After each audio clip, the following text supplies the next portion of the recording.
Coming up tonight, a bloody Labor Day. 2 homicides on 2 different islands just hours apart. This is union leaders voice concern over the apparent politicization of the annual parade. And later, the Bahamas returns to a major international art exhibit honoring giants in the field. This is Eyewitness News, the weekend edition, and it starts right now. Well, good evening, everyone. I'm Devontae Hanna. Thanks so much for welcoming us into your home on this Sunday evening. A brazen triple shooting in Providence just hours before news time, leaving 1 man dead and 2 others nursing injuries in hospital. The incident unfolding through Constitution Drive. Police say the victims were accosted by 2 gunmen who opened fire. Prior to the police arrival, 2 additional adult males also sustained gunshot injuries below their lower extremities and were transported by private vehicle to the hospital. What we can tell you so far is that the deceased, along with these 2 other males, were in a makeshift garage next to their residence when 2 unknown males approached the gate, armed with high-powered weapons, and discharged in their direction, wounding 1 of the male and injuring 2 others. We are in the preliminary of this investigation, and we are doing all we can, and we ask members of this community with any information to assist us in advancing this investigation. I also like to send a clarion call to those young men who seek to take the life of others, to try to find more amicable ways of resolving their conflict, because a life taken is a life too many. An emotional scene Friday night after a 23-year-old man was shot and killed in a late-night shooting on Enia Street off Meadow Street. Police say ShotSpotter technology alerted officers to the gunfire in the area shortly before 11 on Friday night. Moments later, an anonymous caller reported that a man had been shot and was lying unresponsive in the roadway. When officers arrived, they found the victim suffering from multiple gunshot wounds. Emergency medical personnel was summoned here to the scene where they examined the victim and confirmed that there were no signs of life. Our investigation so far revealed is that the victim was entering Enia Street from a track road when he was confronted by a male wearing dark clothing who discharged multiple shots in his direction. The victim, in an attempt to evade the shooter, fled south on Enia Street where he collapsed and succumbed to his injuries. Our detectives are currently investigating this matter with a view of identifying who may be responsible. At this time, the victim is believed to reside at this location on Enia Street, and I'd like to extend our condolences to the family in the loss of their loved one at this time. Meantime, over in Grand Bahama, a 44-year-old man was also killed on Friday night in the Hunters community. Police similarly receiving an anonymous report shortly before 9 that a man had been shot near a business establishment. Officers found the victim lying next to a burgundy 2009 Chevy Impala, suffering gunshot wounds to the abdomen and arm. Investigators say the man was walking toward his vehicle when he was approached by a lone gunman dressed in dark clothing. That's when the suspect allegedly opened fire before fleeing on foot. Police also believe the suspect later entered a waiting vehicle and escaped in an unknown direction. Though the victim was rushed to hospital, he died just before midnight. Police have since arrested 2 men, both 34 years old, in connection with the killing. Investigations continue. Well, thousands of workers marched across the country on Friday for the annual Labor Day parade in honor of Sir Randall Fox. Our Jose Etienne was on hand for the excitement and has the details in this report. The 2026 Labor Day Parade is now in the history books, and it's yet another strong reminder of the labor movement's lasting impact on the country and its continued role in shaping the nation. The streets came alive as hundreds of workers marched in the parade while dancing to upbeat music. But what's casting a shadow over the parade for a second straight year are concerns about it being politicized. I think it is very, very disrespectful. That's Bahamas Nurses Union President Muriel Lightburn not holding back on how she feels. And it comes as she didn't participate in last year's parade due to that exact issue. Her comments in lockstep with that of Bahamas Public Services Union leader Kimsley Ferguson. There's no problem with political parties coming on to the parade, but come and support the workers. Wear neutral colors. Don't bring party colors to a parade that's supposed to be celebrating the workers of the country. Now, talks about the parade being politicized heightened last year when the governing PLP reportedly launched its pre-election campaign.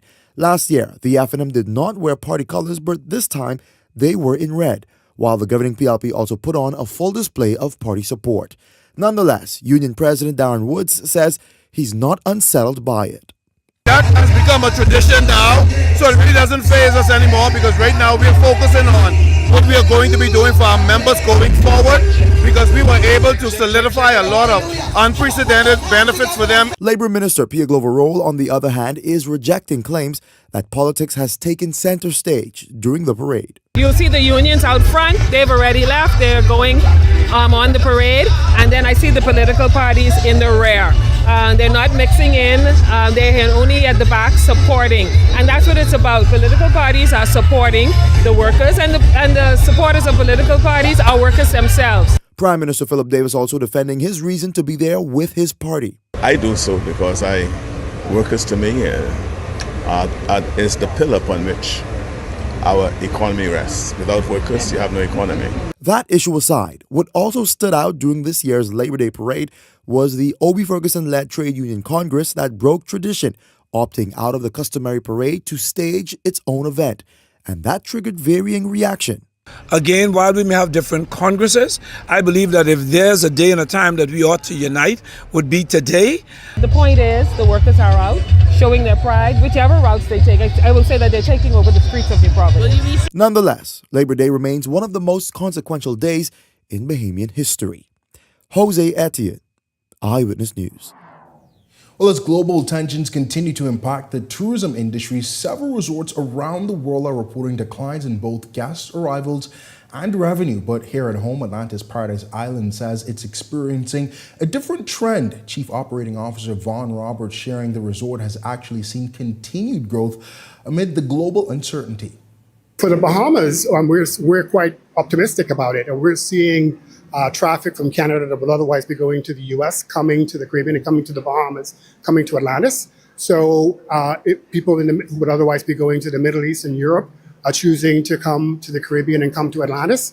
So we see this as a huge opportunity. We've had a significant increase in airlift coming from Canada, and it's timed very well for us to take advantage of this opportunity. Roberts adding that the company plans to continue building on this momentum with expectations of a busy summer season ahead. He says both visitors and locals can look forward to a number of experiences and offerings this summer. Business this year is much stronger than last year. So for the first 6 months of the year, we've outperformed our budget than last year. We're very excited about the strength of the business. We've had a lot of group business, which really is the foundation or the base of our business, and we've just been building on that with people with leisure or transient visitors.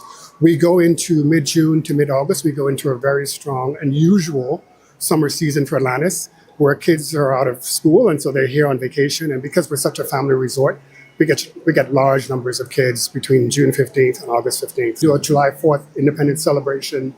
We do a number of celebrations through the year leading up to festive, Battle for Atlantis, all that stuff. We have started our renovation of the Cove, a full renovation of the Cove. We are very excited about that and working very hard to deliver on that. Well, some good news there, but multi-million-dollar Abaco shelter is complete. That's according to Disaster Risk Management Authority Managing Director Aaron Sargent, who told reporters last week the facility is undergoing stress testing. It comes as the Atlantic hurricane season has officially begun, with forecasters predicting below normal activity. Construction work is complete. As you know, during times of disaster, we distribute cots and sleeping supplies to the shelters during those times. So all work in the Abaco shelter. The shelter is ready for use. We've just recently, in a different format, allowed the administrator on Abaco to utilize it during the electoral cycle to stress test some of the infrastructure, and it passed and did what it needed to do.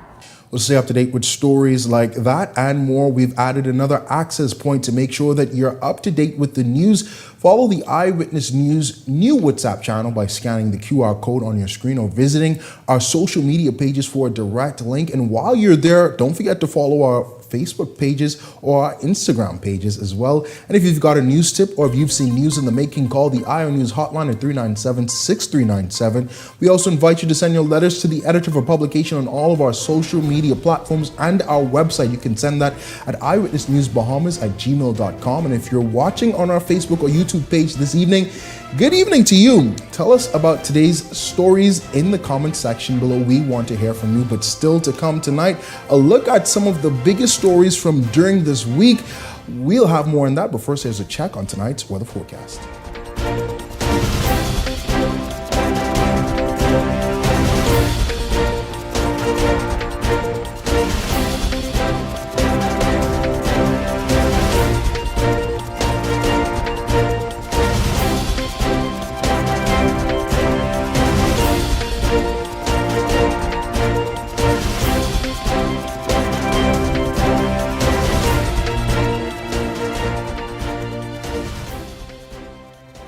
Well has expanded their testing menu. We now offer blood work, drug screening, and so much more. Our hours of operation are Monday to Friday, 7 a.m. to 5 p.m., and Saturday, 8 a.m. to 1 p.m., located on 11 Madera Street. We are here for all of your laboratory needs, with fast and reliable lab work done by our friendly and knowledgeable staff. Let us help you take the needed steps to stay in the know about your health. Let's keep working towards a healthier you. Stay eatin' well. Welcome to Paradise Premium Foods, where exceptional taste meets everyday convenience.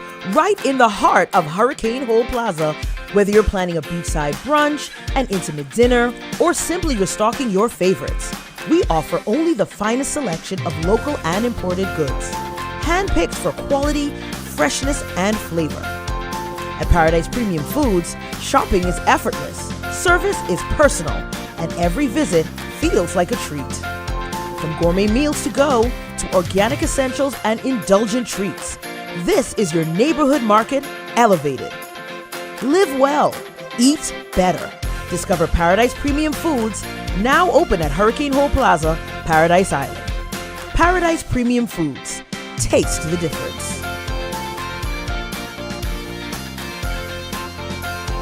Running out of space? We've got room for that. Welcome to Skyline Storage, your trusted self-storage solution. Skyline Storage offers units from 5x10 to 10x30, climate controlled or standard dry. Perfect for home or business. Located in Westfield Commerce Park, Western New Providence. Your belongings stay safe with gated access and 24/7 surveillance starting at $175 a month. Reserve, pay, and move in online.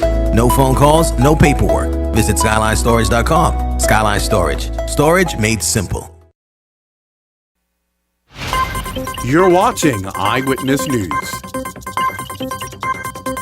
Welcome back to the Weekend Edition. Organization for Responsible Governance Executive Director Matt Aubrey speaking out tonight on the Gaming Act's recent statement and the cabinet appointment of Sebastian and Leslie Miller-Bryce. Aubrey says laws can be interpreted, but when they're put in place, their actual intent should be seen through. He says the country hasn't had the best history with following through with laws the way they're intended. And this is why he added it's important Bahamians familiarize themselves with those laws. The concern that is coming up, obviously, is coming up at a time when we've seen a lack of enforcement in other spaces. Clarity on something like a code of conduct, ensuring that the consistency that is put forward in one act follows through with another. These are going to be really essential components. And people need to understand and develop this two-way relationship between those that are elected to represent them. There needs to be a lot of investment in public consultation so that folks understand and can express their interest, not just on social media or on talk radio, but at the direct community level with those people that are going to be representing their voices in the House of Assembly. Well, after months of rigorous training, a new class of Royal Bahamas Defense Force Rangers have officially completed the program and been welcomed into the next chapter of their journey. The young men and women were recognized during a graduation and installation ceremony, making the successful completion of an intensive course designed to build discipline, leadership, and service. Minister of National Security Miles Larota urging the graduates to apply the lessons learned throughout their training to everyday life. The program aims to prepare young Rangers for employment in the wider community, with particular attention to employment in the Defense Force and the commercial maritime sector. They have taken up the challenge to become productive and caring citizens of the Commonwealth of the Bahamas, shaping and improving their lives through mentorship, parade training, man overboard drills, bends and hitches, sports, and a 12-mile hike, along with other character building activities made available to them in this youth program. Larota also encouraging them to be positive role models, make a difference in their communities, and of course, stay the course. Make this motto your personal creed. Stand out because of your high standards in discipline. Likewise, demonstrate your dedication by being committed to good family values, get involved in church, and make a difference in your schools. Finally, determine in your heart that you will always strive for excellence in all your endeavors.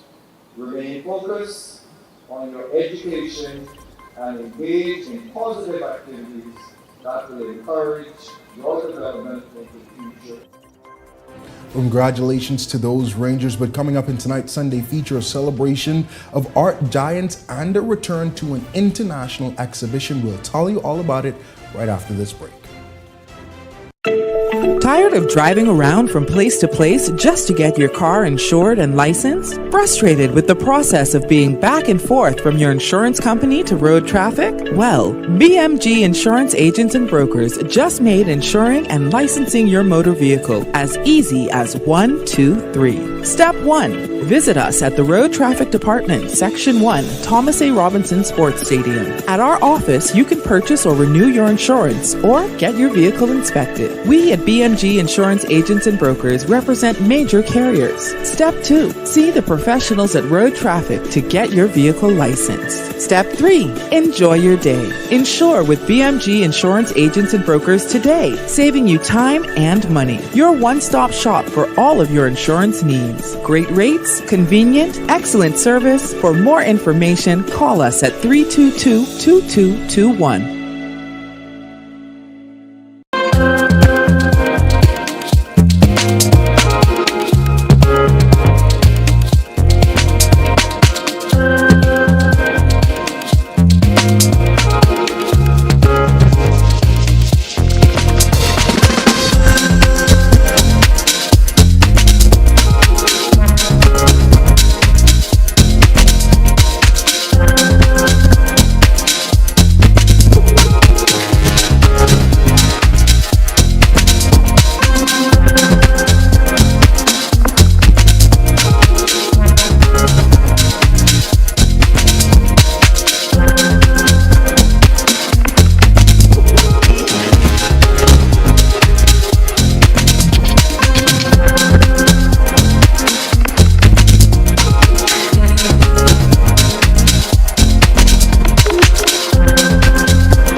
You're watching Eyewitness News. Welcome back to the weekend edition. Vibrant pieces of Bahamian culture are now being experienced thousands of miles away from home. The Bahamas has rejoined nearly 100 nations at the prestigious Venice Biennale, where local artists are using their work to celebrate identity and heritage. Our Linton Ritchie Jr. has details in tonight's Sunday feature. After a 13-year absence, Bahamian art has returned to one of the world's most prestigious contemporary art exhibitions, the Venice Biennale in Italy. The Bahamas is being represented through its National Pavilion exhibition, Within Another Man's Yard, featuring the works of John Beadle and LeVar Munro. Commissioner of the Bahamas Pavilion, John Cox, expressing gratitude that Bahamian art is among nearly 100 national exhibitions on display at the festival, calling the moment a major milestone for the country. There's so many things that are significant about this moment, not just for the art community, but for the country at large. It's a proud moment to be able to connect two artists who are a generation apart. The exhibition showcases the work of LeVar Munro, whose art blends spirituality, mythology, and history, alongside the late John Beadle, whose work explored social issues including migration, identity, and insecurity. John Beadle, who we unfortunately lost 2 years ago, has left us a body of genius work for us to work with and reassemble in collaboration with LeVar Munro, who's a younger generation artist who's done so well in the global platform thus far. At the heart of the exhibition is Junkanoo, with a focus on its memorial, spiritual, and cultural significance. The show features dedicated spaces for both artists as well as collaborative works from the 2014 Jammin' series created in honor of Jackson Burnside III and Brent Malone. Cox says that while visitors may not experience Junkanoo on Bay Street, the exhibition offers an immersive look at the Bahamian cultural tradition. It's just really interesting to be able to celebrate Junkanoo in this way, which is atypical to the way people usually experience it. The platform here is very, very significant. Deputy Commissioner Amanda Colson saying it was important that the project reflect as much Bahamian talent as possible, ensuring the country's culture was authentically represented on the international stage. we did very intentionally in a way to involve as many Bahamians as we could, so that there would be a legacy, so that there would be a handbook and a playbook that was the knowledge base that would be left at home. The exhibition will remain open in Venice for the next 6 months, closing on November 22, 2026. Linton Ritchie Jr., Eyewitness News. Some good work there, and congratulations to everyone that was a part of that effort. Well, that does it for us in the weekend edition. For all of us here at Eyewitness News, I'm Devon.